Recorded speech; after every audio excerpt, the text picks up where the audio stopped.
various other branches of Gujarat attending this particular webinar. The treasurer of Ahmedabad branch of WRC of ICI, CA Rahul Maliwal, the secretary of branch, CA Bishan Shah, the central council members, the regional council members, the managing committee members of branch and Vikasa, members and students, and public at large, I welcome you all to this second session specifically arranged to cater to our need, because आजकल हम बहुत stressed है, हम happiness की खोज में निकलते हैं, तो उसी हैप्पीनेस को ढूंढने के लिए, हमारे अंदर से बाहर निकालने के लिए आज का ये सेशन और हैप्पीनेस का सही मतलब क्या है वो जानने के लिए आज का ये सेशन रखा गया है. फ्रेंड्स, मैं अक्सर ऐसे कोई भी सेशन होता है तब एक चीज बार बार कहता हूं, एंड वो है कि फ्रेंड्स, जब सब कुछ सही तरीके से चल रहा होता है, when everything is going concern, हम हमेशा फोकस करते हैं हमारे IQ इंटेलेक्चुअल क्वोशंट को डेवलप करने के लिए. बट फ्रेंड्स, जब सब कुछ स्थगित हो जाता है, ऐसे लॉकडाउन आ जाता है, एपिडेमिक नहीं, छोटी मोटी चीज नहीं, पेंडेमिक, वैश्विक महामारी आ जाती है और सब कुछ रुक जाता है, तब फ्रेंड्स हमें आवश्यकता होती है IQ को छोड़ के या IQ के साथ साथ हमारे EQ एंड हमारे SQ को डेवलप करने के लिए. EQ माने इमोशनल क्वोशंट एंड SQ माने स्पिरिचुअल क्वेश्चन. ऐसे सिनारियों में इसीलिए इसी बात को ध्यान में रखते हुए आज के सेशन को अरेंज किया गया है. फ्रेंड्स, प्रोफेसर मार्टिन सेलिगमन ने हैप्पीनेस के 3 स्तर यानी कि 3 ग्रेड बताए.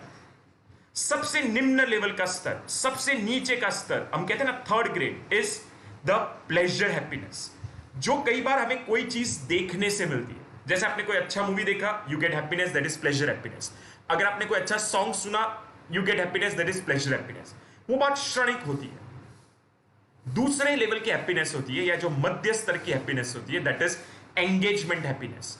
यानी जब आप कोई चीज में, कोई एक्टिविटी में, कोई क्रिया में अपने आप को इन्वॉल्व करते हो, अपने आप को एंगेज करते हो और आपको जो हैप्पीनेस प्राप्त होती है, दैट इज एंगेजमेंट हैप्पीनेस. ये भी कई बार क्षणिक होती है. कई बार ऐसा होता है कि आप कोई चीज नहीं कर पाते हो तो आप डिप्रेस हो जाते हो. एंड सबसे उच्च स्तर की जो खुशी, जो हैप्पीनेस होती है, सबसे फर्स्ट ग्रेड की जो हैप्पीनेस होती है, that is meaning of life. Friends, जिस दिन आपको आपके लाइफ का मतलब, हैप्पीनेस का मतलब, आपके जीने के उद्देश्य का मतलब अगर आपको पता चल जाता है, और उसके बाद जो आपको जिस लेवल की हैप्पीनेस प्राप्त होती है, that is the highest level of happiness. And friends, किसी ने बहुत खूब कहा है, happiness cannot be traveled to. Happiness cannot be owned. Happiness cannot be earned. Happiness cannot be consumed. But happiness is the best spiritual experience of living every minute of life with love, grace, and gratitude. And with these words, today we are having a very renowned speaker, a spiritual soul, a chartered accountant, but in a different field. No one another but CA BK Lalit Inani ji, to take us from this possessive world to a spiritual world, to make us realize the inner happiness. And मेरा सौभाग्य है कि आज हमारे साथ BK Lalit Inani जी मौजूद है, और ये मेरा ही नहीं पर अहमदाबाद ब्रांच का भी सौभाग्य है कि आज हम ये वेबिनार को कर पा रहे हैं. हम ललित इनानी जी को सुने उसके पहले मैं उनको ब्रीफ में इंट्रोड्यूस करना चाहता हूं. BK CA Lalit Kumar Inani ji is a BCom FCA Rajyog meditation, CDM from IMA, diploma in naturopath and yoga. He is a managing partner in Inani and Inani Chartered Accountants Ahmedabad. He is a director in Inani Management Private Consultants Limited Ahmedabad. His hobby comprises of writing poems, Vastu Shastra, naturopathy, counseling and youth services. He has authored Sada Swasth Jeevan in 7 languages. सफलता मेरा जन्म सिद्ध अधिकार है, Sugandhit Pushp. He has also co-authored various books like Yuva Bane Santidut, Swarnim Prabhat, a survey on youth transformation through Raj Yoga, Touch the Light, Value Education to Adolescents. Friends, he is presently a secretary in Prajapati Brahma Kumari Ishwarya Vishwavidyalaya, having more than 4,600 branches in India and more than 1,000 associated branches in 140 countries. He is also trustee secretary of World Renewal Spiritual Trust. He is a secretary of Brahma Kumaris Education Society. He is a secretary of Raj Yog Education and Research Foundation and trustees in 3 more trusts and societies. He has coordinated various international and national level programs. He has traveled throughout India for youth services, and he has also traveled to various countries outside India for promoting the same. With brief words, I welcome him, and since 2007, he is giving full-time seva in the headquarters of Brahma Kumaris in Mount Abu. So with this words, Om Shanti to DK CA Lalit Inani ji. Again मैं आपका हार्दिक स्वागत करता हूं और मैं आपसे निवेदन करता हूं कि अब आप कृपया हमें इस स्पिरिचुअल एंड प्रैक्टिकल जर्नी में आगे ले जाए, जिससे हम सही हैप्पीनेस का मतलब ढूंढ पाए. Over to CA DK Lalit Inani जी.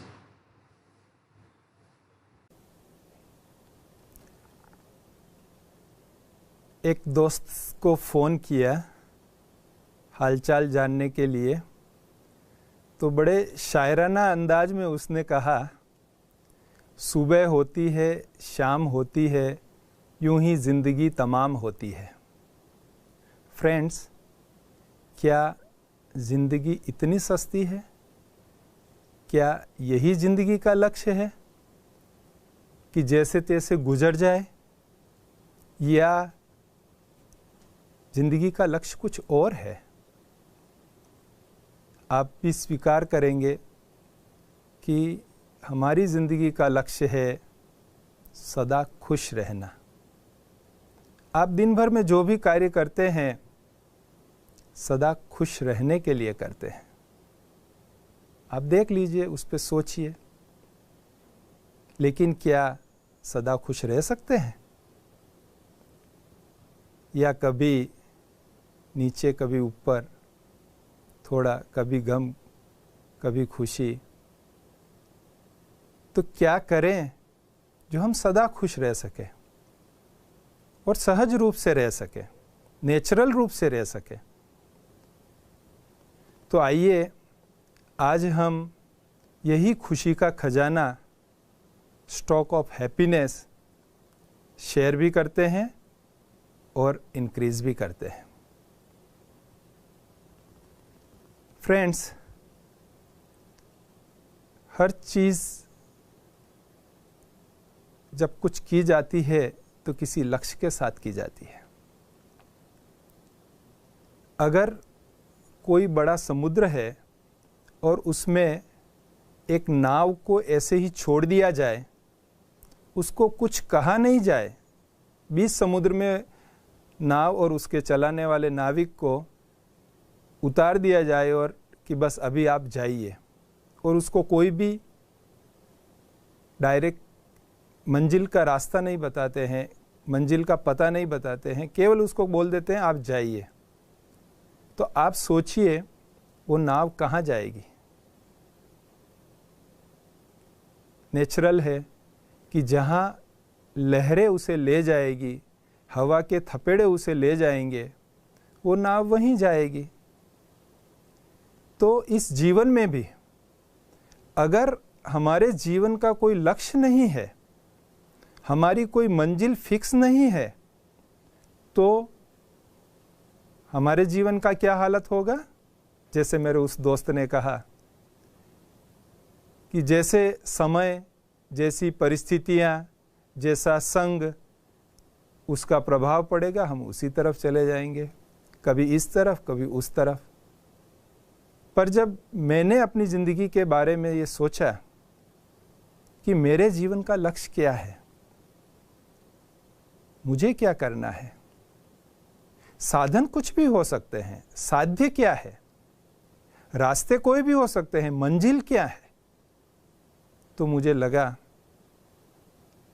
कि मुझे खुशी चाहिए और हर समय खुश रहना, ये मेरे ज़िंदगी का लक्ष्य है. क्यों हम हर समय खुश रहना चाहते हैं? आपने भले ये लक्ष्य निर्धारित नहीं किया हो, लेकिन आप भी हर समय खुश ही रहना चाहते हैं. क्यों हम हर समय खुश रहना चाहते हैं? आप दिन भर में 5-7 बार 10 बार पानी पीते हैं, सब पीते हैं. 3-4 बार भोजन नाश्ता भी करते हैं, सारा दिन हम श्वास लेते हैं।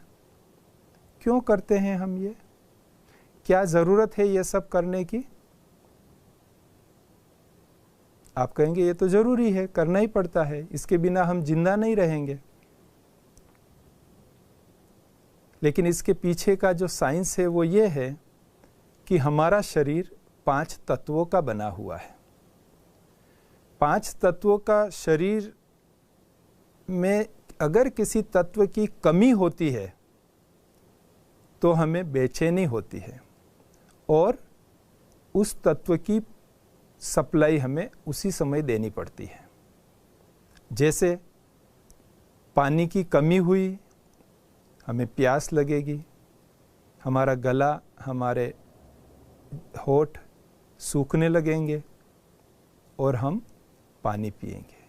कहते हैं शरीर 70% से ज़्यादा शरीर में पानी है, लिक्विड है,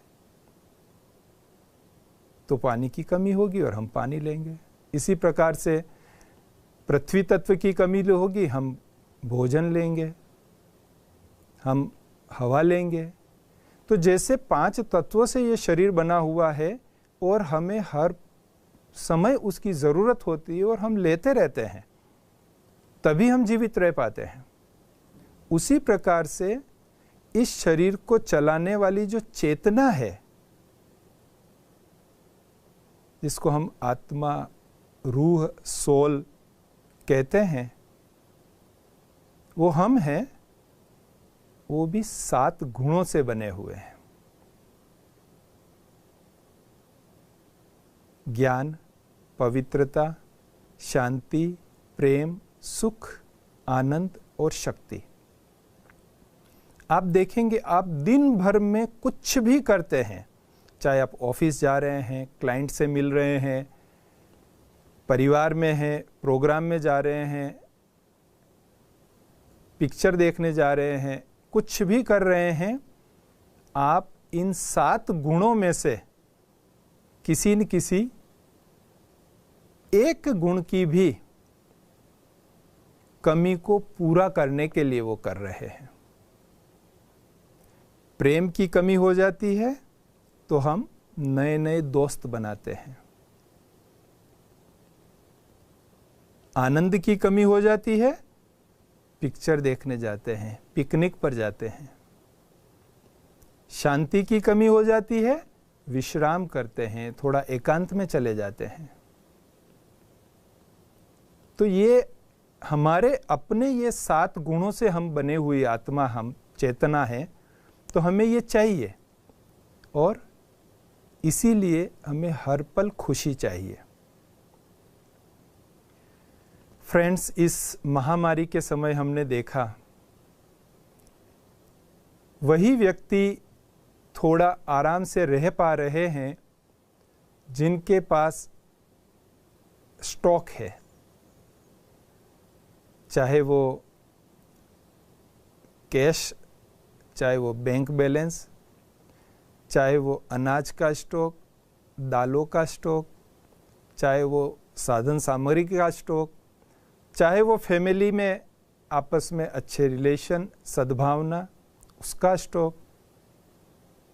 लेकिन अगर हमने खुशी का स्टॉक जमा नहीं किया तो क्या होगा? जो छोटी मोटी कुछ परिस्थिति आएगी, हमारा चेहरा उतर जाएगा, हम खुश नहीं रह पाएंगे, चिड़चिड़ा हो जाएगा। इसलिए खुशी का स्टॉक जमा करना भी जरूरी है। यही हमारे जिंदगी का लक्ष्य है कि हम सदा खुश रहें। अब हम सदा खुश कैसे रह सकते हैं? खुशी एक होती है बाहरी चीजों पर आधारित खुशी। जैसे आपकी किसी ने महिमा कर दी, आप खुश हो गए, लेकिन ये खुशी डिपेंडेंट है। इसी प्रकार से आपको कोई चीज वस्तु मिल गई जो आप चाहते थे, आप खुश हो गए। आपको इस गर्मी में एयर कंडीशन में बैठने को मिल रहा है, आप खुश हैं। आपके अच्छे मित्र संबंधी बने हैं, आप खुश हैं। ये खुशी दे रहे हैं आपको, इनसे भी खुशी मिल रही है। लेकिन याद रखिए कि ये चीज़ें जब इनका अभाव हो जाएगा, मित्र संबंधी अगर आपकी थोड़ी भी आलोचना कर देंगे, एयर किसी कारण से बंद हो जाएगा, कोई चीज़ जो आपको मिली है वो कहीं गुम हो जाएगी, तो आपकी खुशी भी क्या होगी, उसके साथ साथ वो भी गुम हो जाएगी। तो अगर हमारी खुशी इन विनाशी साधनों पर, विनाशी व्यक्तियों पर, विनाशी वस्तुओं पर टिकी हुई है, तो हमारी खुशी भी टेम्परेरी होगी, परमानेंट खुशी नहीं होगी। अगर हमको परमानेंट खुशी चाहिए तो उसका सोर्स भी परमानेंट चाहिए। ये शरीर और इससे जुड़ी हुई सभी चीजें वो परमानेंट नहीं है, बदलती रहती है और निरंतर बदलती रहती है। परमानेंट क्या है? परमानेंट हमारा मन, जो सदा ही हमारे साथ होता है। तो अगर हमने हमारे मन को पॉजिटिव बना दिया तो हमें परमानेंट खुशी मिलती रहेगी। और हमारा मन नेगेटिविटी में जा रहा है तो हमारी खुशी गायब होने के पूरे पूरे चांस है। तो हमें अगर सदा खुश रहना है तो हमारे मन को पॉजिटिव बनाना पड़ेगा। अब पॉजिटिव किसे कहते हैं? क्योंकि ये भी लोग अपने अपने प्रकार से डिफाइन कर देते हैं, और अभी का जो समय चल रहा है उस समय में तो वैल्यूज़ की डेफिनेशन ही बदल गई है। जैसे जब मैं अहमदाबाद में प्रैक्टिस में था, अभी भी हूँ प्रैक्टिस में, लेकिन अभी तो अधिकतर समय यहाँ आबू में ही सेवा में होता हूँ। तो जब वहाँ था तो हमारे एक फ्रेंड ने हमें एक न्यूज़ सुनाई। एक दिन हमें कहा कि ललित भाई, एक बहुत अच्छा समाचार है, डिपार्टमेंट में बहुत ईमानदार ऑफिसर आया है।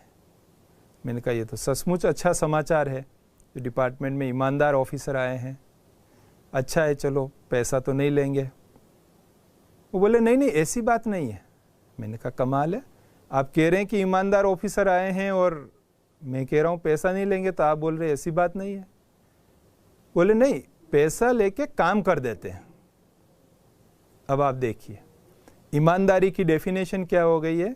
जो पैसा रिश्वत लेके काम कर दे वो ईमानदार है। इस कलयुग में इतना हद तक सारा ही वातावरण बदल गया है, और ऐसे समय में जब चारों तरफ नेगेटिव है, जहां वैल्यूज की डेफिनेशन तक नेगेटिव हो गई है, वहां अपने आप को पॉजिटिव बनाए रखना, पॉजिटिव एंगल से सोचना, पॉजिटिव जीवन जीना जिससे कि हमको खुशी मिलती रहे, यह सचमुच एक चैलेंज है। लेकिन हम कर सकते हैं, प्रयास की जरूरत होती है। हम पॉजिटिविटी को डिफाइन करते हैं कि पॉजिटिविटी कहते क्या, किसको है, बहुत सरल भाषा में। आप सभी फ्रेंड्स मैथमेटिक्स तो सभी ने पढ़ी है। मैथमेटिक्स में एक फॉर्मूला आता है, plus into plus is equal to plus, minus into minus is equal to plus, plus into minus is equal to minus, and minus into plus is equal to minus. अब यहाँ 2 plus और 2 minus का क्या मतलब है हमारी life में, practical life में क्या है? प्लस माना पॉजिटिव, तो 2 प्लस कौन से हुए? जो हमें करना चाहिए और जो हम करते हैं। और 2 माइनस कौन से हुए? जो हमें नहीं करना चाहिए, हम नहीं करते हैं। तो अब इसका इक्वेशन सेट करके देखिए, plus into plus is equal to plus. जो हमें करना चाहिए वो हम करते हैं, तो वो प्लस, पॉजिटिविटी हो गई।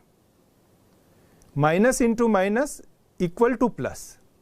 जो हमें नहीं करना चाहिए वो हम नहीं करते हैं, वो भी पॉजिटिविटी हो गई। लेकिन नेक्स्ट है minus into plus is equal to minus. जो हमें नहीं करना चाहिए वो अगर हम करते हैं तो ये नेगेटिविटी हो गई। और last plus into minus is equal to minus. जो हमें करना चाहिए वो हम नहीं करते हैं, वो भी नेगेटिविटी हो गई। तो ये एक सिंपल डेफिनेशन है पॉजिटिविटी और नेगेटिविटी की। आप अपने विचारों पर, अपने शब्दों पर, अपने व्यवहार पर एक नज़र डालिए और इस इक्वेशन में उसको फिट कीजिए, तो आपको आइडिया आएगा कि ये मेरा संकल्प, मेरे विचार, मेरे शब्द, मेरे वर्ड्स और मेरे डीड्स, मेरे व्यवहार, वो पॉजिटिव है या नेगेटिव है। अगर वो पॉजिटिव है तो वो आपको खुशी देगा, और अगर वो नेगेटिव है तो वो आपको खुशी नहीं देगा, वो आपको गम देगा, निराशा देगा। तो क्या नेगेटिव है तो उसको पॉजिटिव किया जा सकता है? हाँ, किया जा सकता है, लेकिन इजी नहीं है, क्योंकि मन ही वो सूक्ष्म चीज है जो दिखाई नहीं देती है लेकिन सबसे पावरफुल है। गीता में कृष्ण बार बार अर्जुन को कहते हैं कि तू मन मेरे में लगा, तू मन मेरे में लगा। अर्जुन कहता है कि प्रभु, आप कह रहे हो कि मन मेरे में लगा, लेकिन मन तो चंचल घोड़े की तरह है, कभी इधर भागा कभी उधर भागा, वो तो कंट्रोल में ही नहीं है, उसको आप में कैसे लगाऊं मैं? तो एक बहुत अच्छा फॉर्मूला देते हैं। गीता के 6 अध्याय का 35वां श्लोक है, असंशय महाबाहो मनो दुर्निभम चलम अभ्यासेन तु कौन्तेय वैराग्येण च गृह्यते। मतलब है कि निसंदेह है महाबली, यह मन चंचल घोड़े की तरह है, लेकिन निरंतर अभ्यास से और बेहद के वैराग्य से इसको वश में किया जा सकता है। तो आज यहां हम देखेंगे कि क्या निरंतर अभ्यास हम करें जो हम अपने मन को पॉजिटिव बना लेवे, जिससे हम हर परिस्थिति में खुश रह सके, हमारे चेहरे पर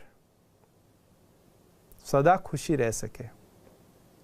आप जानते हैं, आपने देखा होगा न्यूज़पेपर में या टीवी में, कहीं पर भी जब किसी घड़ी की एडवर्टाइजमेंट आती है तो उस घड़ी में कितना बजा हुआ होता है? याद कीजिए, जब भी वो घड़ी की एडवर्टाइजमेंट छपी हुई होगी उसमें कितना बजा होगा? याद आ रहा है? नहीं तो आप अभी देख लेना कहीं भी, उसमें सदा ही 10:10 होता है। क्यों 10:10 होता है? क्योंकि वो घड़ी का स्माइलिंग फेस है। इसी प्रकार से हमारा चेहरे पर ही सदा स्माइलिंग रहे, सदा खुश रहें, चाहे क्लाइंट का, डिपार्टमेंट का, फैमिली का, फ्रेंड्स का कितना भी प्रेशर हो, लेकिन उस प्रेशर को भी हम पॉजिटिविटी से हैंडल करते हुए सदा खुश रह सके, लाइट रह सके, इसके लिए हमें प्रयास करना पड़ेगा। फ्रेंड्स, जब आप कार लेकर कहीं लॉन्ग ड्राइव पर जाते हैं तो आपने देखा होगा कि सड़क के दोनों ओर, जैसे इस शहर से बाहर जाते हैं तो सड़क के दोनों ओर आपको बबूल के पेड़ दिखाई देते हैं, पूरा जंगल होता है। क्या आपने कभी सोचा कि इन जंगलों को, इन कांटों को उगाने की मेहनत किसने की होगी? किसने लाके ये बीज डाले होंगे, किसने उनको रोज पानी दिया होगा, किसने उन पे रोज फर्टिलाइजर डाला होगा, किसने उनको जानवरों से खाने से बचाया होगा, किसने मेहनत करके उन जंगलों को बढ़ाया? आप कहेंगे किसी ने नहीं, वो तो ऑटोमेटिक जंगल उग गए सब। और वास्तव में यही होता है कि प्रायः जंगल और ये कांटों के जंगल ये ऑटोमेटिक ही उग जाते हैं, इन्हें उगाने की, संभालने की, परवरिश करने की ज़रूरत नहीं होती है। लेकिन अगर आप अपने घर में 10 फीट बाय 10 फीट का बगीचा बनाते हैं या 10-12 गमले में फूलों के पौधे लगाते हैं तो उसमें कुछ मेहनत पड़ती है या वो भी ऑटोमेटिक हो जाते हैं? मेहनत करनी पड़ती है। अच्छा, एक बार नर्सरी से पौधे लाके गमले में डाल दिया, फिर तो कुछ करने की जरूरत नहीं है ना, फिर तो ऑटोमेटिक सब हो जाएगा ना? आप कहेंगे नहीं, रोज पानी भी देना पड़ेगा, थोड़ा बहुत फर्टिलाइजर भी देना पड़ेगा और गाय से, बकरी से संभालना भी पड़ेगा कि कहीं आके खा नहीं जाए। और ये भी 1-2 दिन नहीं, सदा काल, जब तक वो बगीचा हमें बनाए रखना है तब तक ये प्रयास हमको करना ही है। फ्रेंड्स, हमारा भी मन इसी प्रकार की धरती है, एक धरातल है। हमारे मन रूपी धरातल पर नेगेटिविटी के कांटे ऑटोमेटिक उग ही जाते हैं। उन्हें कोई बीज डलवाने की ज़रूरत नहीं है, कोई खाद पानी देने की ज़रूरत नहीं है। ये कांटे उगते जाते हैं, बढ़ते जाते हैं। लेकिन इसी मन रूपी धरातल पर पॉजिटिविटी का बगीचा बनाना हो, दिव्य गुणों के फूल उगाने हो, ईमानदारी, प्रेम, हार्मनी, रिस्पेक्ट देना, नम्रता, खुशियां बांटना, सहयोग करना, स्वागत करना, आदर करना, इन सर्व दिव्य गुणों के फूल अगर हमारे इस मन रूपी धरती पर उगाने हों तो वो ऑटोमेटिक नहीं उगते हैं। उसके लिए प्रयास करना पड़ता है और वो भी निरंतर प्रयास करना पड़ता है। तब जाके ये फूल, ये हमारा इस धरातल पर उग जाता है। फिर वो फूल सुगंध देते हैं। और आप देखेंगे, प्रैक्टिकल लाइफ में आप देखेंगे कि जिनका स्वभाव गुस्से वाला होता है, नेगेटिव होता है, चिड़चिड़ापन वाला होता है, उनके पास कोई जाना पसंद नहीं करता है।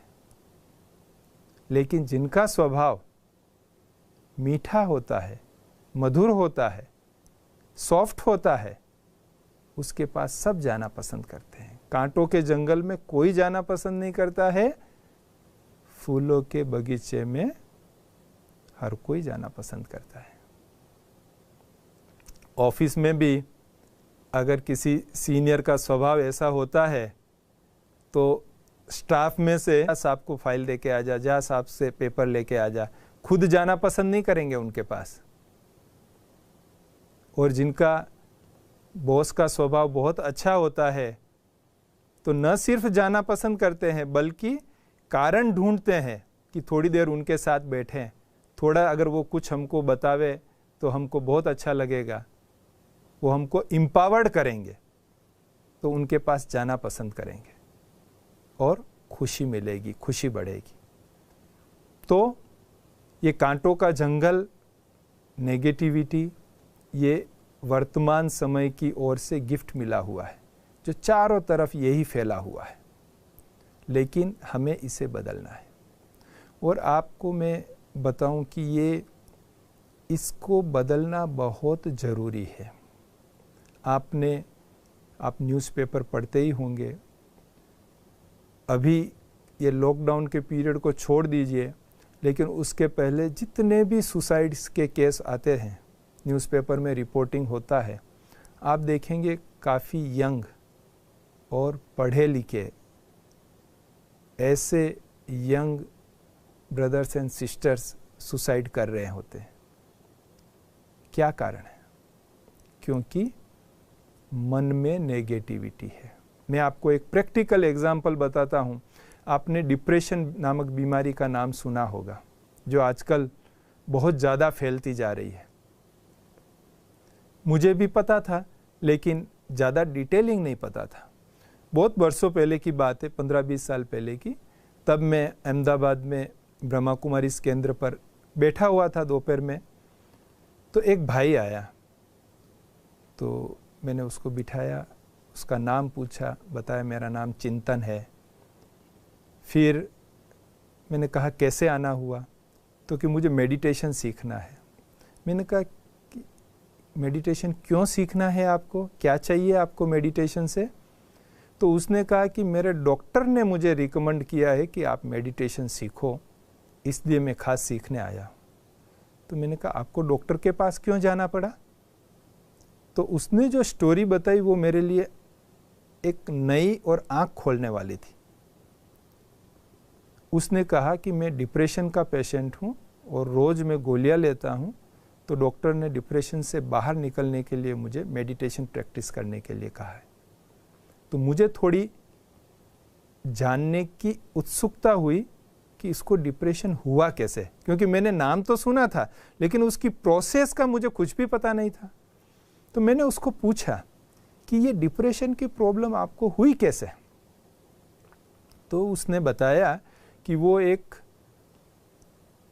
ज्वेलरी के शोरूम में जॉब करता था और उसका ड्यूटी था कि वो ऑर्डर के हिसाब से अलग अलग सिटी में ज्वेलरी सप्लाई करने जाने का, सूटकेस में ज्वेलरी भर के उसे सप्लाई करने जाने का। तो इसी सिलसिले में वो एक बार सूटकेस में ज्वेलरी लेके गांधी धाम जा रहा था। तो रात को जो स्लीपर कोच बस होती है उसमें टिकट बुक की हुई थी और वो गांधी धाम जा रहा था। तो वो जब सोया बस में, सूटकेस ऊपर रखी हुई थी, तो उसको विचार आया कि इस सूटकेस में 15 लाख रुपए का माल भरा है और अब ये तो स्लीपर कोच है, मुझे नींद आ गई और रास्ते में किसी ने अगर ये सूटकेस चुरा ली तो मेरे पर चोरी का इल्ज़ाम आ जाएगा। अगर मैं सेठ को कहूँगा कि ये किसी ने चोरी कर ली तो सेठ मानेगा ही नहीं, वो तो यही कहेगा कि नहीं तुम्ही ने कुछ किया होगा। और 15 लाख रुपया मैं कैसे सेठ को चुकाऊँगा? मेरी सैलरी तो मात्र 20,000 रुपया है, घर का खर्च भी चलाना है, मेरी वाइफ भी जॉब नहीं करती है, अभी तो 2 साल की बच्ची है और वो तो आज बुखार में थी जब मैं उसको छोड़ के आया। तो मैं 20 लाख रुपया कैसे, 15 लाख रुपया कैसे चुकाऊँगा? ये तो मेरे लिए बड़ी प्रॉब्लम हो जाएगी। मेरे फ्रेंड्स मुझे चोर समझेंगे, मेरे परिवार वाले, मेरे इन लॉज मुझे चोर समझेंगे, मेरा समाज मुझे चोर समझेगा, ये तो मेरी ज़िंदगी पूरी कलंकित हो जाएगी। बस ऐसे विचार उसको आने लगे। हुआ कुछ भी नहीं, सूटकेस वहीं पड़ी है, लेकिन वो विचारों का चक्र उसके मन में चलने लगा। दूसरे दिन जिस शोरूम में उसको सप्लाई करने जाने था, तो जब 11 बजे तक वो वहाँ नहीं पहुँचा तो वो गांधीधाम के व्यापारी ने अहमदाबाद में उस व्यापारी को फ़ोन किया कि भाई क्या हुआ, आपका सेल्समैन आने वाला था माल लेके, अभी तक पहुँचा नहीं। तो अहमदाबाद वाले व्यापारी ने कहा वो तो निकल चुका कल रात को बस से। तो कहा तो अभी तक तो हमारे पास नहीं आया है। तो उसने कहा कि फलानी होटल में वो रुकता है, तो आप ज़रा प्लीज़ उस होटल में जाके इंक्वायरी कीजिए कि वो वहाँ पहुँचा कि नहीं पहुँचा। तो वो गांधीधाम वाला व्यापारी होटल में गया और जाके होटल के उस रिसेप्शन पे पूछा कि भाई अहमदाबाद से कोई चिंतन नाम का लड़का आया है सवेरे। तो उन्होंने रजिस्टर देखा, बोले हाँ आया है और इस कमरे में रुका हुआ है। तो वो ऊपर गया, उसको नॉक किया, तो दरवाजे पर नॉक किया, कोई खोले नहीं। फिर वो रिसेप्शन पे बताया कि भाई वो दरवाज़ा ही नहीं खोल रहे। तो उन्होंने काफ़ी प्रयास किया, दरवाज़ा नहीं खोला। फिर चाबी लेके डुप्लीकेट चाबी से दरवाज़ा खोला तो देखा तो वो अंदर बेड पर बेहोश पड़ा था, सूटकेस पास में ही पड़ी थी। तो तुरंत वो लोग उसको हॉस्पिटल ले गए और डॉक्टर्स को बताया और डॉक्टर ने थोड़ा ट्रीटमेंट किया, उसको होश आया। तो वो व्यापारी ने पूछा कि क्या हुआ, रास्ते में किसी ने कोई जहर के बिस्किट खिला दिए आपको या ऐसा कुछ हुआ क्या? तो उसने कहा नहीं ऐसी कोई बात नहीं हुई। तो फिर ये कैसे तुम बेहोश हो गए? कि पता नहीं, कमजोरी एकदम लग रही थी और बस मुझे आगे का कुछ पता नहीं क्या हुआ। लेकिन वो सूटकेस वहीं थी और वो काम उसका हो गया। लेकिन तब से उसे डिप्रेशन की बीमारी आ गई। देखिए, नेगेटिव वातावरण में जो नेगेटिव विचार चले उसके, उन नेगेटिव विचारों से ही उसको बीमारी आ गई। कोई एक्सीडेंट नहीं हुआ, कुछ उसको प्रॉब्लम नहीं हुई, लगी नहीं, कुछ भी नहीं हुआ, केवल विचार करने से उसको डिप्रेशन हो गया। तो आप समझ सकते हैं कि मन कितना शक्तिशाली है। अगर वो नेगेटिविटी के कारण इतनी बड़ी बीमारी दे सकता है तो पॉजिटिविटी के कारण वो आपको सदा खुशी भी दे सकता है। बस तो आप तैयार हो जाइए कि अपने मन को पॉजिटिव बनाना है। लेकिन जैसे मैंने बताया कि बगीचा बनाना है तो निरंतर प्रयास करना पड़ेगा। मैं अपनी बात बताऊं तो जब मैं भी छोटा था, कॉलेज में पढ़ता था, मेरे से छोटे 3 भाई बहन हैं। लेकिन चूंकि मेरा गुस्से का स्वभाव था तो भले मैं पढ़ने में होशियार था, लेकिन मैं छोटे भाई बहनों को नहीं पढ़ा पाता था। क्योंकि जब वो कोई गलती करते थे तो मुझे गुस्सा आ जाता था, हाथ उठ जाता था। इसके कारण मैं उनको नहीं पढ़ा सका। लेकिन फिर मैंने जब ये राजयोग का अभ्यास शुरू किया तो उसके बाद वैल्यू समझी कि हम आना बहुत ज़रूरी है और कॉन्शियसली एफर्ट्स किए उसके लिए। और आज मैं कह सकता हूँ कि काफ़ी हद तक वो गुस्सा अब नहीं है। तो इसके लिए क्या एफर्ट्स करते हैं? तो जो मैंने एफर्ट्स खुद किए हैं और अभी भी मैं रेगुलर कर रहा हूँ, वो मैं आपके साथ शेयर करता हूँ कि वो एफर्ट्स मैं क्या कर रहा हूँ। मैं डेली 3 प्रैक्टिस करता हूँ। वो 3 प्रैक्टिस अगर आप भी करेंगे, रेगुलर करेंगे, तो मुझे विश्वास है कि आप खुद महसूस करेंगे कि हाँ, मन पॉजिटिव होता जा रहा है, लाइफ पॉजिटिव होती जा रही है, शब्द पॉजिटिव होते जा रहे हैं आपके। क्या प्रैक्टिस करती हैं? मैं प्रतिदिन कम से कम 101 बार लोगों को गुड विशेस देता हूं, चाहे बोलकर, चाहे मन में, चाहे लिख कर उनको गुड विशेस देता हूं। आप कहेंगे ये क्या होता है?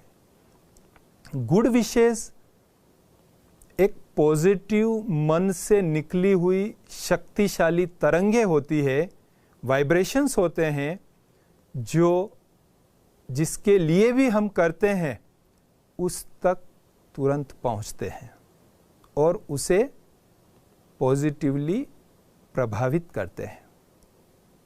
लेकिन उसके लिए हमारा पॉजिटिव होना बहुत जरूरी है। गुड विशेस एक बहुत अच्छी गिफ्ट है जो आप किसी को भी दे सकते हो। और ऐसा नहीं कि व्यक्ति को, आप गुड विशेस व्यक्ति को, वस्तु को, स्थान को, किसी आने वाली घटना को, सबके लिए आप गुड विशेस कर सकते हो। कैसे कर सकते हैं?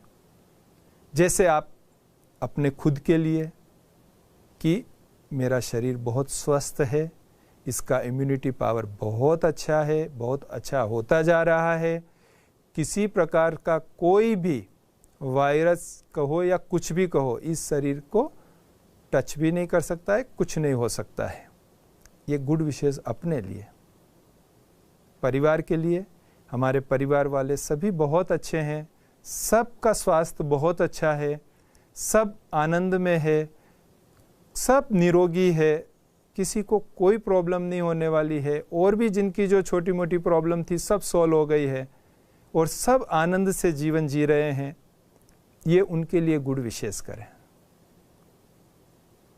वस्तु के लिए आपकी कार है, आपका मोबाइल है, आपका लैपटॉप है, आपका मकान है, ऑफिस है, आप बिजनेस है, उसके लिए आप गुड विशेष कीजिए कि बहुत अच्छे साधन है, मुझे बहुत सुख दे रहे हैं, उनका भी लाइफ बहुत लंबा होगा, वो बहुत अच्छे चलेंगे और सबको सुख देंगे। वस्तु के लिए गुड विशेष करें। घटना के लिए, कुछ प्रोग्राम आने वाला है, कुछ घर में शुभ प्रसंग आने वाला है, कोई बड़ी मीटिंग होने वाली है, उसके लिए गुड विशेष करें कि बहुत अच्छा होगा, जो भी उसमें पार्टिसिपेट करेंगे वो सब बहुत खुश होंगे, सब प्रसन्न होके जाएंगे। ऐसी ऐसी गुड विशेष करें। आप कहेंगे कि ये बच्चों का खेल है, इसके करने की ज़रूरत है कुछ? ये बच्चों का खेल नहीं है, ये बहुत बड़ी साइकोलॉजी है। जापान के एक वैज्ञानिक डॉक्टर मातुसो सुमोरो, उन्होंने एक बड़ा प्रयोग किया। उन्होंने पानी के ऊपर ये प्रयोग किया कि पानी को अच्छे वाइब्रेशन दिए और उसके फ़ोटो लिए, बहुत हाई क्वालिटी के फ़ोटो लिए, और दूसरा पानी को नेगेटिव वाइब्रेशन दिए और फिर उसके हाई क्वालिटी के फ़ोटो लिए। नेगेटिव वाइब्रेशन में ये तो बेकार पानी है, गंदा पानी है, इससे तो प्यास भी नहीं बुझती है, ऐसे ऐसे बोल के फिर उसके फ़ोटो लिए। और पॉजिटिव वाइब्रेशन में ये पानी बहुत ठंडा है, बहुत मीठा है, इससे सबकी प्यास बुझती है, ये सबको बहुत सुख देता है, ऐसे सोच के फिर उसके फ़ोटो लिए। और उन दोनों फ़ोटो में उसके मोलिक्यूल्स जो होते हैं उसके फ़ोटो लिए उसने, और उन फ़ोटो में रात दिन का फ़र्क था।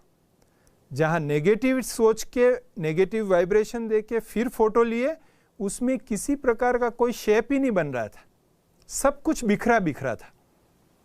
और पॉजिटिव वाइब्रेशन दे के फ़ोटो लिए तो उस पे क्रिस्टल जैसे बहुत अच्छे अच्छे हीरे जैसे जड़े हुए हों, इस प्रकार का शेप बना।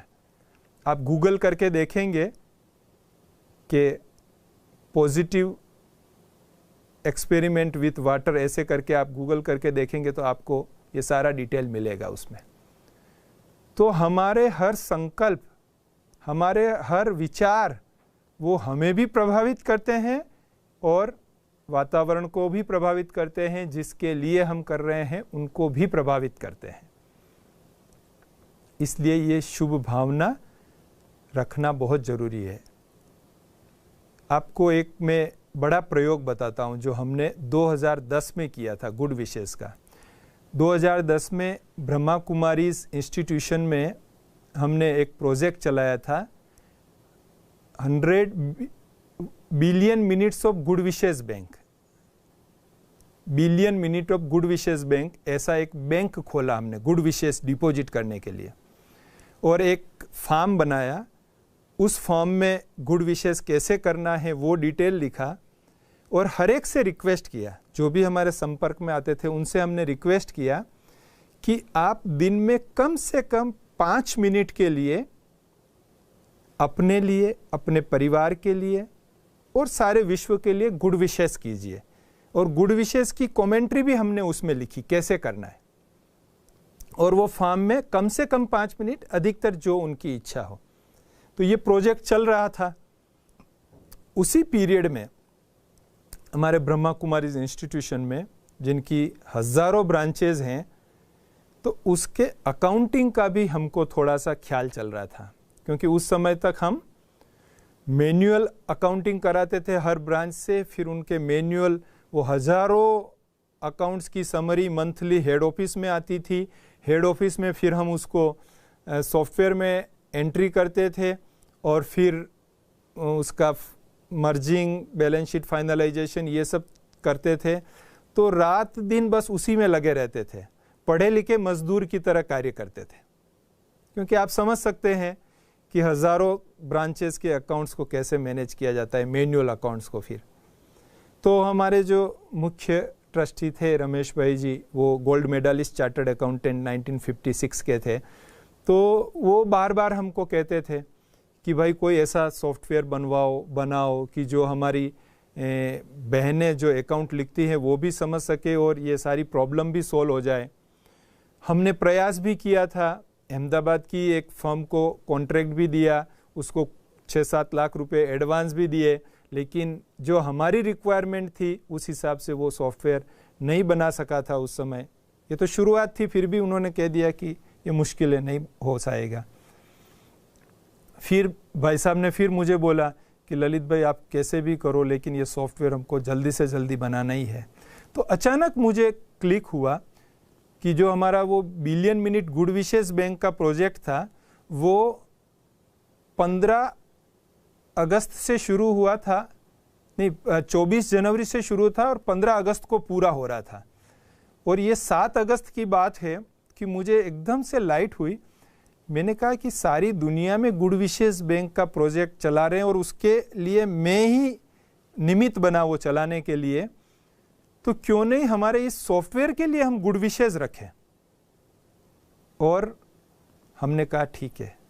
हमने अपने जो वहाँ ऑफिस में 15-20 मेरे साथी थे उन सबको मैंने बुलाया और कहा कि देखिए हम रोज़ इवनिंग में 7 to 7:30 मेडिटेशन करते हैं, तो हम 7:15 to 7:30 15 मिनट के लिए हम ये गुड विशेस करेंगे कि हमारा एक बहुत अच्छा सॉफ्टवेयर बन गया है जो हमारे सभी सेंटर्स पर हमारी बहनें जो भले कंप्यूटर पढ़ी हुई नहीं है, अकाउंट्स पढ़ी हुई नहीं है, लेकिन वो सॉफ्टवेयर में एंट्री कर रही है और उस सॉफ्टवेयर के द्वारा सारा कार्य सरल हो गया है और सब खुश हो गए हैं, हमारा भी कार्य बहुत सरल हो गया है, बहुत इजीली बैलेंस शीट बन रही है।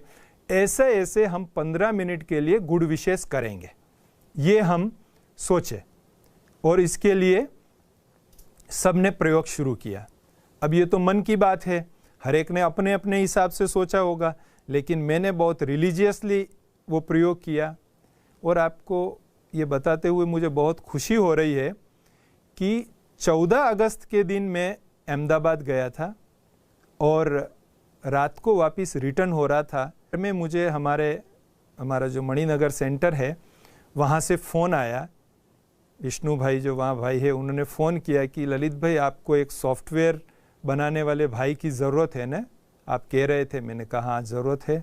तो कि अपने यहाँ क्लास में एक भाई आते हैं और वो सॉफ्टवेयर डिज़ाइनिंग का काम करते हैं, आप कहो तो मैं उनसे बात करूं। मैंने कहा हाँ ज़रूर बात कीजिए आप, या मुझे उसका नंबर दे दीजिए, मैं बात कर लेता हूं।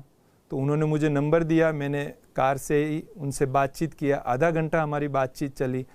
मैंने अपनी सारी रिक्वायरमेंट उनको बताई कि हमारी ये सॉफ्टवेयर की क्या रिक्वायरमेंट है। तो उसने कहा कि ललित भाई बन जाएगा और हम बना देंगे, एक बार हम पर्सनली मीटिंग करते हैं। मैंने कहा ठीक है।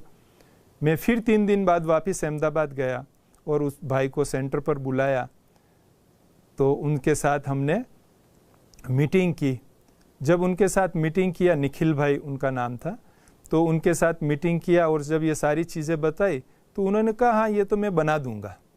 मैंने कहा ये तो बड़ी अच्छी बात है, आप बना देंगे तो कितना समय लगेगा? तो कि लगभग 4-5 महीने में बन जाएगा। और मैंने कहा खर्च कितना आएगा? क्योंकि वो खुद तो जॉब करते थे। तो उन्होंने कहा नहीं ये तो परमात्मा की सेवा का प्रोग्राम है, मैं इसमें कोई पैसा नहीं लूँगा, मैं आपको पूरा फ्री में बना के दूंगा। मैंने कहा वंडर है। मैंने कहा लेकिन आप तो जॉब करते हैं और आप कब बनाएंगे कब? तो बोले मैं जॉब से घर पे आने के बाद भी बना लूँगा और मेरा संडे को छुट्टी रहता है तब भी मैं करके कर लूँगा, रात दिन करके मैं बना लूँगा, आप उसकी चिंता नहीं करो।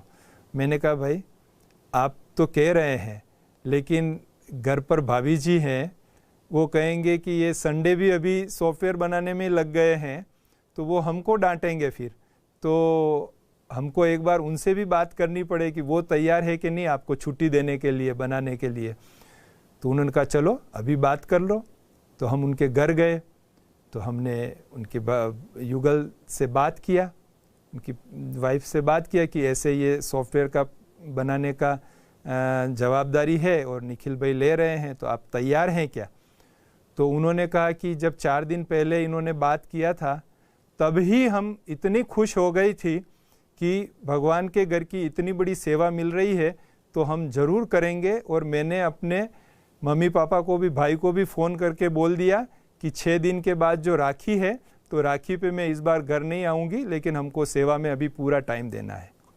तो मैं बड़ा खुश हो गया कि चलो अच्छा, इनकी तरफ से भी ग्रीन सिग्नल मिल गया। फिर हम आबू में बड़ी मीटिंग किया और भी 2-3 जो जुड़े हुए सॉफ्टवेयर इंजीनियर थे उनको बुलाया और कहा कि ये सॉफ्टवेयर बनाना है। तो हमने उसका नाम डिसाइड किया कनेक्ट 1, और वो सॉफ्टवेयर बनाना शुरू हुआ। लेकिन 4-5 महीना निकला तो कोई खास प्रोग्रेस नहीं हुई उसमें। मेरी गुड विशेष चालू थी मन ही मन में कि बहुत अच्छा सॉफ्टवेयर बन गया है, सब यूज़ कर रहे हैं ये सब। अच्छा, इसके पहले, ये सॉफ्टवेयर देने से पहले हमने टेली वालों से भी संपर्क किया। टेली के वाइस प्रेसिडेंट तक आबू में आके गए और हमारे साथ मीटिंग करके गए, क्योंकि 1000 इंस्टॉलेशन करना था उस समय। तो हमने उनसे कोटेशन भी मांगा और उन्होंने 2 साल का करीब 2.5-3 करोड़ का कोटेशन दिया। 1000 इंस्टॉलेशन, हमारे हिसाब से रिपोर्ट्स बनाना, मॉडिफिकेशन करना और अपडेशंस करना, तो 2.5-3 करोड़ का कोटेशन था। तो वो हमारी बजट से बाहर था, तो हमने उनको मना किया था। और उसके बाद ये गुड विशेस का प्रयोग किया और ये भाई मिले। तो जब 4-5 महीने में कोई खास प्रोग्रेस नहीं हुई, तो हमने फिर उस भाई को कहा, निखिल भाई को, हमने कहा निखिल भाई ये तो कुछ प्रोग्रेस हो नहीं रही है और आप जॉब करते हुए तो ये पॉसिबल नहीं होगा। अच्छा है कि अगर आप जॉब छोड़ के फुल टाइम के लिए ये करते हैं तो हम जो भी आपका जितना सैलरी है वो दे देंगे, या जो भी है वो दे देंगे, लेकिन आप फुल टाइम दे तो अच्छा है। बोले मुझे ऑफिस से छुट्टी नहीं मिलेगी। हमने कहा हम उसके लिए भी गुड विशेष का प्रयोग करेंगे, आप भी गुड विशेष रखिए कि छुट्टी मिल रही है और आपके ऑफिस का काम भी नहीं बिगड़ेगा, क्योंकि ऑनलाइन आप उनको अवेलेबल रहना, उनको मदद करना, लेकिन आबू में रह के ये आपका कारोबार करिए। बोले मैं ट्राई करता हूँ। और उसी समय चंडीगढ़ के भी एक भाई, सौरभ भाई जिनका नाम है, उन्होंने भी थोड़ा इंटरेस्ट बताया था इस डेवलपमेंट में। तो हमने उनको फ़ोन किया कि भाई ये आबू में आप फुल टाइम आके इसमें मदद कर सकते हैं क्या? तो उन्होंने कहा कि ललित भाई, जब से मुझे इस प्रोजेक्ट के बारे में पता चला है, मुझे इतना अंदर उमंग आ रहा है कि भगवान की संस्था का इतना बड़ा कार्य है, तो इसे मैं ज़रूर पूरा करना चाहूँगा। तो मैंने डिसाइड किया है कि मैं यहाँ जॉब छोड़ के, यहाँ का जो हमारा मकान है उसको बेच के, मेरे माता पिता को लेके मैं आबू ही शिफ्ट हो जाता हूँ। वहाँ एक फ्लैट खरीद लूँगा, माता पिता फ्लैट में रहेंगे और हम ये फुल टाइम सॉफ्टवेयर बनाने में लगाएंगे। मैंने कहा वेलकम। दोनों भाई आए, दोनों ने सॉफ्टवेयर बनाना शुरू किया और विद इन ईयर हमने फर्स्ट रिलीज़ दे दिया। और आज 10 साल हो गए हैं। वो सॉफ्टवेयर बहुत ही हाई क्लास, जिनको हम सॉफ्टवेयर कह सकते हैं, वर्ल्ड लेवल का ERP सॉफ्टवेयर हमने इन हाउस बनाया, बहुत छोटी टीम के साथ। आज बड़ी बड़ी सॉफ्टवेयर कंपनी के हमारे भाई बहनें जब हमारे पास आते हैं और वो सॉफ्टवेयर देखते हैं, तो वो कहते हैं असंभव कि इतनी छोटी टीम के साथ इतना बड़ा सॉफ्टवेयर बना के मेंटेन करना पॉसिबल ही नहीं है। लेकिन गुड विशेष से वो पॉसिबल हुआ। तो मैं दिन में कम से कम 101 बार गुड विशेष करता हूँ किसी न किसी के लिए, और वो मेरी आदत बन चुकी है। दूसरी प्रैक्टिस, थैंक्स करना। मैं कम से कम दिन में 51 टाइम्स, 51 बार जो मैं किसी न किसी का थैंक्स करता हूँ, आदत डालने के लिए खास। किसी ने पानी का ग्लास दिया, थैंक्स। किसी ने रोड पर रास्ता दिया, थैंक्स। किसी ने लिफ्ट का दरवाज़ा खोला, थैंक्स। किसी ने हमको कुछ भी फेवर किया, थैंक्स। आप अगर देखेंगे तो आपको दिन भर में फेवर करने वाले बहुत मिल जाएंगे। जो आपको किसी न किसी रूप में फेवर कर रहे हैं, आपको भोजन बना के खिला रहे हैं, आपका हर प्रकार से ध्यान रख रहे हैं, आपको ड्राइव करके कहीं ले जा रहे हैं, आप हर एक को हर बार थैंक्स दीजिए। ये फॉर्मेलिटी नहीं है, ये एक मन की अवस्था है, ग्रेटिट्यूड की भावना है, और इससे जिंदगी बदल जाती है।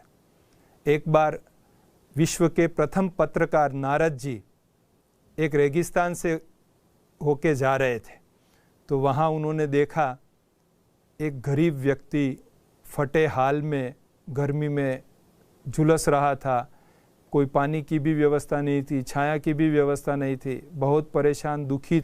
नारद जी उसके पास गए और कहा कि भाई बहुत दुखी हो, मैं भगवान के पास मिलने जा रहा हूँ, आपको कोई भगवान के लिए मैसेज हो तो आप दीजिए। तो उसने कहा कि आपकी बड़ी कृपा होगी अगर आप भगवान से ये पूछ सके कि मेरा ये दुख दर्द कब दूर होगा, कैसे दूर होगा।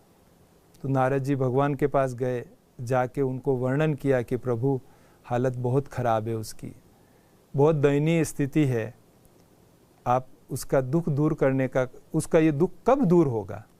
तो भगवान ने कहा कि उसका दुख तो 7 जन्म तक दूर नहीं होगा, 7 जन्म तक वो दुखी रहेगा, उसके कर्म ऐसे हैं। तो अच्छा, तो कोई उपाय है प्रभु जो उसको बतावे और वो उसके कर्मों को ठीक कर सके। तो भगवान ने कहा कि उसको एक मंत्र देना, उसको कहना कि कुछ भी हो वो यही कहे कि भगवान तेरा शुक्रिया, भगवान तेरा शुक्रिया, भगवान तेरा शुक्रिया, यही वो मंत्र देता रहे, गाता रहे, ये मंत्र उसको देना। नारद जी वापिस रिटर्न जर्नी में उससे मिले और उसको कहा कि भाई, उसको ये बात नहीं बताई कि 7 जन्मों तक वो दुखी रहेगा, नहीं तो वो उसी समय मर जाए, लेकिन उसको कहा कि तेरे दुख तो लंबे हैं, लेकिन तू अगर ये मंत्र सदा याद रखेगा कि भगवान तेरा शुक्रिया, कुछ भी हो जाए भगवान तेरा शुक्रिया, भगवान तेरा शुक्रिया, thanks God for everything, thanks God for everything, कि ये तू मंत्र जपता रहेगा तो हो सकता है कि तेरे दुख कम हो जाए। उस व्यक्ति ने सोचा कि चलो यही बोलते रहेंगे, हमारा क्या जाता है। और अगर कभी वो गरम रेत पर गिर जाता तो भी कहता भगवान तेरा शुक्रिया, कभी भूख प्यास से बिलखता तो भी कहता भगवान तेरा शुक्रिया, थैंक्स गॉड फॉर एवरीथिंग। बस यही मंत्र वो जपता रहता था, वो यही मंत्र उसके मन में सदा चलता रहता था, सदा थैंक्स थैंक्स थैंक्स ही निकलता था। जब 7 दिन बाद नारद जी को उत्सुकता हुई कि चलो देखते हैं कुछ फर्क पड़ा कि नहीं पड़ा, जब वो वापस आए तो देखा कि उसकी हालत में सुधार था। उसको एक पेड़ की छाया भी मिल गई थी, पास में एक छोटा सा तालाब था जिसमें पानी भरा हुआ था, और वो छाया में बड़ा खुश होकर बैठा था और भगवान का शुक्रिया गा रहा था, चेहरे पर सारी उदासी चली गई थी। तो वो वापस भगवान के पास गए नारद जी, कहा प्रभु आपने तो 7 जन्म के लिए बोला था और वो तो 7 दिन में ही चंगा हो गया है, ठीक है सब, कैसे क्या हुआ ये चमत्कार।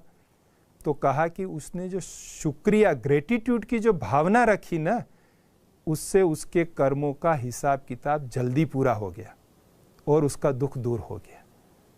तो आप भी देखेंगे, आप दिन में कम से कम 51 बार थैंक्स, चाहे बोलकर चाहे मन में भी, चाहे लिख कर भी, ईमेल में व्हाट्सएप में करते तो है ही ना, तो थैंक्स जरूर करें। ये ग्रेटिट्यूड की भावना और दिल से करें तो जरूर जो है उसका भी मन जो है पॉजिटिव बनेगा। और तीसरी एक्सरसाइज जो मैं करता हूँ, दिन में कम से कम 21 बार किसी की महिमा, एप्रिसिएशन। कहते हैं महिमा तो भगवान को भी प्रिय होती है, भगवान भी पसंद करते हैं महिमा। तो मनुष्य की महिमा करेंगे तो उसको तो प्रिय ही होगी, लेकिन महिमा करना सहज नहीं है, किसी को एप्रिशिएट करना इजी नहीं है। एप्रिशिएशन में बहुत मेहनत लगती है, हिम्मत चाहिए, गलती निकालना। और विशेष हम चार्टर्ड अकाउंटेंट्स का तो ऑडिट में यही काम होता है, गलतियां निकालना, तो नज़रिया भी हो जाता है। लेकिन उसके लिए कहते हैं नज़र को बदलो तो नज़रिया बदल जाएगा, सोच को बदलो तो सूरत बदल जाएगी।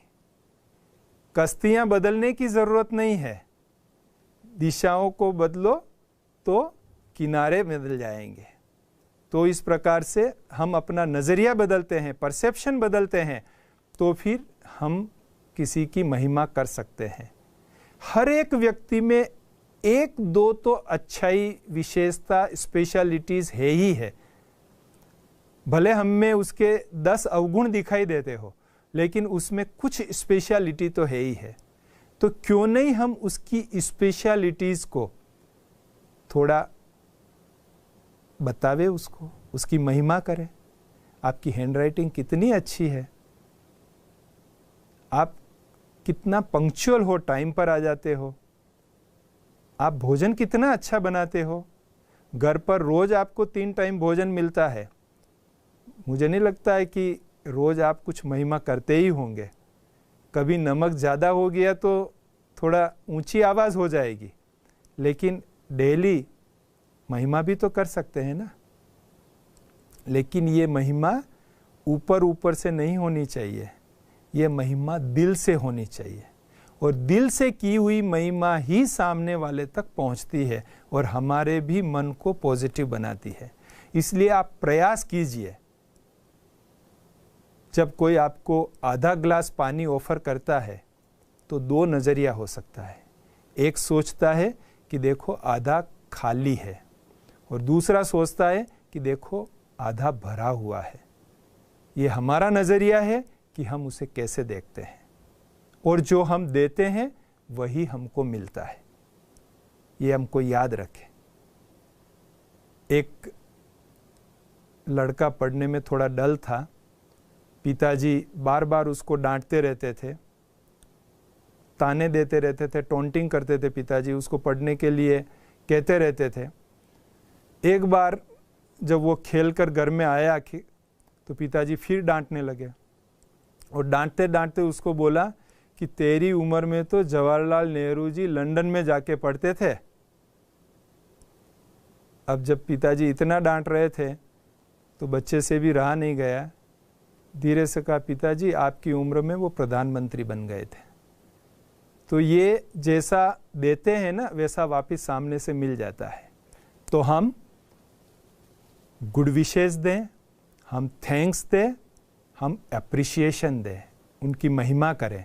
और ये अगर हम रेगुलर प्रैक्टिस करेंगे तो हमारा मन वो नेगेटिविटी से दूर होते हुए पॉजिटिव बन जाएगा और पॉजिटिव बनता रहेगा। लेकिन समय ऐसा है जब चारों तरफ नेगेटिविटी है, तब हमें और भी शक्ति की ज़रूरत पड़ती है। केवल अपनी शक्ति से ही हम पॉजिटिव नहीं बना सकेंगे। जब हॉस्पिटल में जाते हैं, डॉक्टर से मिलते हैं, तो डॉक्टर कहते हैं कि देखो आपको बीपी हाई है ना, आप चिंता नहीं करो। लेकिन चिंता कैसे नहीं करे वो उनको नहीं पता है। तो हमें भी शक्ति लेने के लिए जो सोर्स ऑफ एनर्जी है, उन सोर्स ऑफ एनर्जी पर कनेक्शन करना पड़ेगा, उनके साथ कनेक्ट होना पड़ेगा, ताकि जैसे आत्मा, जैसे मोबाइल की बैटरी डिस्चार्ज हो जाती है तो क्या करते हैं, उसको चार्जिंग में लगाते हैं तो फिर वो चार्ज हो जाती है। ऐसे ही इन नेगेटिविटी के कारण हम जो आत्मा चेतना है उनकी बैटरी डिस्चार्ज हो गई है, और उसको चार्ज करने के लिए परमात्मा पिता से जो सोर्स ऑफ एनर्जी है उसके साथ हमें कनेक्ट होना होगा, और उसके लिए राजयोग है। उस राजयोग के द्वारा हम उनसे कनेक्ट हो सकते हैं। और राजयोग सीखने के लिए आप ब्रह्मा कुमारीज के किसी भी केंद्र पर जाकर इस राजयोग का प्रयोग सीख सकते हैं। और अभी जब लॉकडाउन की स्थिति है तो आप ऑनलाइन भी ब्रह्मा कुमारीज राजयोग 7 डेज कोर्स, ऐसा आप अगर सर्च करेंगे तो आपको यूट्यूब में बहुत से हमारे जो अच्छे अच्छे वक्ता हैं उनके 7 डेज कोर्स मिल जाएंगे। आप वो 7 डेज कोर्स करके राजयोग सीखेंगे, उसके बाद आप सहज रीति से उस सोर्स ऑफ एनर्जी से कनेक्ट हो पाएंगे और किसी भी परिस्थिति में अपने आप को नेगेटिविटी से बचा के पॉजिटिविटी में रख पाएंगे। और पॉजिटिविटी का रिजल्ट है कि हमारे जीवन का लक्ष्य हम सदा खुश रह पाएंगे।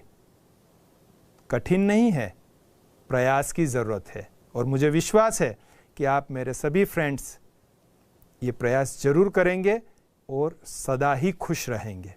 अंत में मैं यही कहना चाहूँगा, मंजिलें दूर नहीं, थोड़ा चल के तो देखिए। रोशनी जरूर मिलेगी, थोड़ा झलकर तो देखिए। अजी गंगा तो आपके भीतर ही बहेगी, बस हिमालय की तरह थोड़ा पिघल कर तो देखिए। तो फ्रेंड्स, मेरी शुभ भावना है कि आपका जीवन भी सदा खुशनुमा रहे। अच्छा, ओम शांति। फिर मिलेंगे।